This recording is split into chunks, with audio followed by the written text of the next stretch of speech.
મારા પોરબંદરના સૌ નગરજનોને હું આપણા પોરબંદરના સ્થાપના દિન નિમિત્તે આપ સૌને શુભકામનાઓ પાઠવું છું.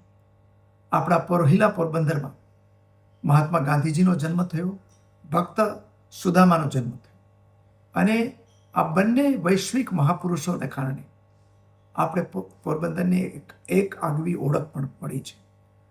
પોરબંદર હંમેશા ધમધમતો રહ્યો છે, અને વિશેષ ધમધમતું કરવા માટે આપણા યશસ્વી પ્રધાનમંત્રી શ્રી નરેન્દ્રભાઈ મોદી તથા ગુજરાતના લોકપ્રિય મુખ્યમંત્રી શ્રી ભૂપેન્દ્રભાઈ પટેલની આગેવાનીમાં ડબલ એન્જિનની સરકાર મારફતે પોરબંદરના વિકાસના અનેક પ્રોજેક્ટ મંજૂર થઈ રહ્યા છે, અને આગામી દિવસોમાં આપણે નવા ભારતની સાથે આપણા નવા પોરબંદરને પણ નવી પેઢીને આપણે આપીને જવાનું છે.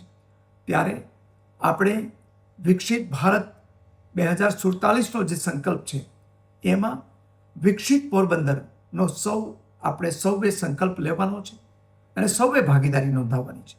આપણે હોઈએ કે ન હોઈએ, પણ આપણી યુવા પેઢી અને એના પછી આવનારી પેઢી માટે આપણે એક નવું પોરબંદર આપીને જવાનું છે.